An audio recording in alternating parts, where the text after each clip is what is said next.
ठीक है, अब बात करते हैं रिवर्स चार्ज की। आप इनको तो जानते ही होंगे, ठीक है, सीएम धनराज सिंह दांगी। सो यहां पर मैं बात कर रहा हूं कि रिवर्स चार्ज क्या होता है। रिवर्स चार्ज एक इंपॉर्टेंट कॉन्सेप्ट है। जब एक रजिस्टर्ड बंदा अनरजिस्टर्ड बंदे से कोई सर्विसेज लेता है, ठीक है, एक रजिस्टर्ड बंदा जब किसी अनरजिस्टर्ड बंदे से सर्विस लेता है, ये बंदा नॉट रजिस्टर्ड इन जीएसटी। ये बंदा क्या है?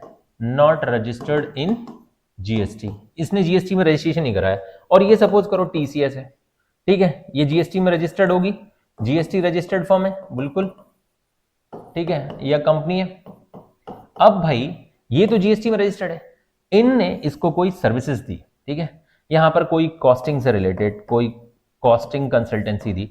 अब यहां पर जब बात आई कि सर आप हमको जीएसटी वाला बिल दीजिए, तो इन्होंने कहा कि भाई मैं तो जीएसटी में रजिस्टर्ड हूं ही नहीं, मैं तो ज्यादा कमाता ही नहीं, मेरे को तो बस 4 पैसे चाहिए, ठीक है, वो मिल जाते हैं, मेरा काम चल जाता है। यानी कि मेरा जो टर्नओवर है 20 लाख से कम है, तो मैं जीएसटी में रजिस्टर्ड नहीं हूं। If my turnover is 20 lakh और लेस, तो मुझे जीएसटी में रजिस्ट्रेशन कराने की जरूरत नहीं है, क्योंकि मैं एमपी में हूं, और अभी मैंने आपको बताया कि सर्विसेज में 20 लाख की लिमिट देखी जाती है। अब इन दैट केस मेरे बिहाफ पर ये कंपनी जो है जीएसटी देगी। इस कॉन्सेप्ट को कहते हैं रिवर्स चार्ज मैकेनिज्म, ठीक है। Reverse charge means that GST is not charge by the seller, but it's paid by the purchaser in the government account, ठीक है। तो ये मैं सेलर ऑफ सर्विस हूं। मैं कौन हूं? सेलर ऑफ सर्विस या प्रोवाइडर ऑफ सर्विस, ठीक है, I am a provider of service. भाई मैं जीएसटी में रजिस्टर्ड नहीं हूं, ठीक है, तो मेरे बिहाफ पर गवर्नमेंट के अकाउंट में कौन जीएसटी पे करेगा? TCS. It is claimed by the purchaser as input GST goods and services that are subject to GST under reverse charge. जैसे purchase of goods and services from unregistered tax payer.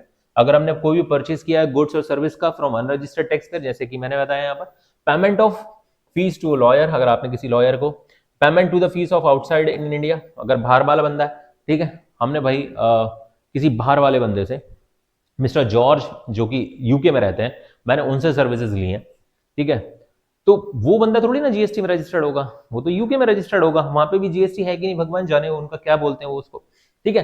तो ये सारी चीजें उस in that case उसके behalf पर हम India वाले जो है टैक्स देंगे।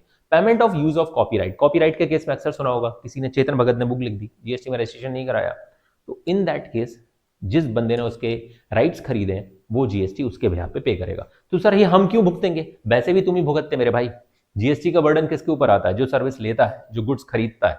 यहां पर सर्विस कौन ले रहा है? टीसीएस। बस फर्क इतना सा है कि टीसीएस खुद जीएसटी में रजिस्टर्ड है, मैं नहीं हूं, ठीक है। अगर मैं होता तो मैं भी रजिस्टर्ड करके बिल तो इसी पे फाड़ता ना।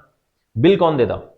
बिल का पेमेंट कौन करता? टीसीएस। बस इतना सा है कि मुझे अगर मेरी मेरी जो फीस है सपोज 5 लाख रुपीज है, तो 5 लाख प्लस जीएसटी, ये बिल बनाएंगे 5 लाख प्लस जीएसटी, या बिल तो मैं बनाऊंगा 5 लाख का, बट ये जीएसटी उस पर जो भी बनेगा अगर 18% होगा तो 90,000 गवर्नमेंट को मेरे बिहाफ पर ये दे देंगे। अगर मैं रजिस्टर्ड होता तब भी तो मैं कितने का बिल बना रहा? 5 लाख प्लस जीएसटी का।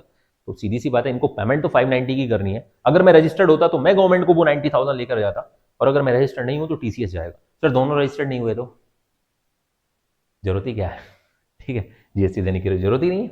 रिवर्स चार्ज मैकेनिज्म में क्या होगा, यहां पर आप देख सकते हैं, लाला ने सर्विस लिए, Lala receive the legal services worth ₹20,000 from the advocate of GST at 18% payable under RCM. Reverse charge mechanism, यानी कि जो एडवोकेट है वो जीएसटी में रजिस्टर्ड नहीं है, उसने उससे सर्विसेज ली हैं, लीगल सर्विसेज ली हैं, तो यहां पर ये एंट्री क्या होगी?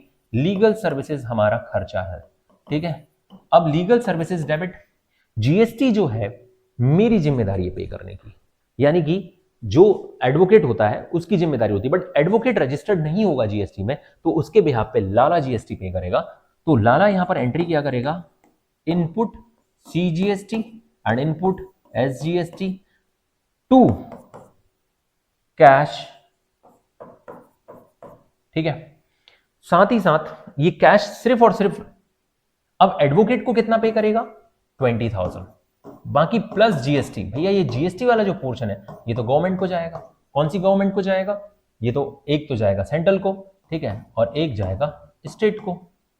सेंट्रल और स्टेट, सेंट्रल और स्टेट। तो अब जरा ध्यान से सुनना, 20,000 की लीगल फीस, इसको मुझे किसको दे देना है? एडवोकेट को दे देना है। उठा के एडवोकेट को दे दो। अब जो मेरे पास जो जीएसटी है 20,000 का 18%, 18 का आधा आधा कर लो, 20,000 का 9%, ठीक है, जीएसटी बोला है, इसमें से दो पार्ट हो जाएंगे, 9%, 9% ईच, तो कितना हो जाएगा 1,800 रुपए और 1,800 रुपए। ये तो इसको दे मत देना, क्योंकि ये बंदा तो खा जाएगा, एडवोकेट है, रख लेगा, बोलेगा मुझे बोनस मिल गया। भाई बोनस नहीं, ये सरकार को देना है तुमको। तो यहां पर वर्ड यूज करोगे जीएसटी पेबल, सीजीएसटी पेबल और एसजीएसटी पेबल,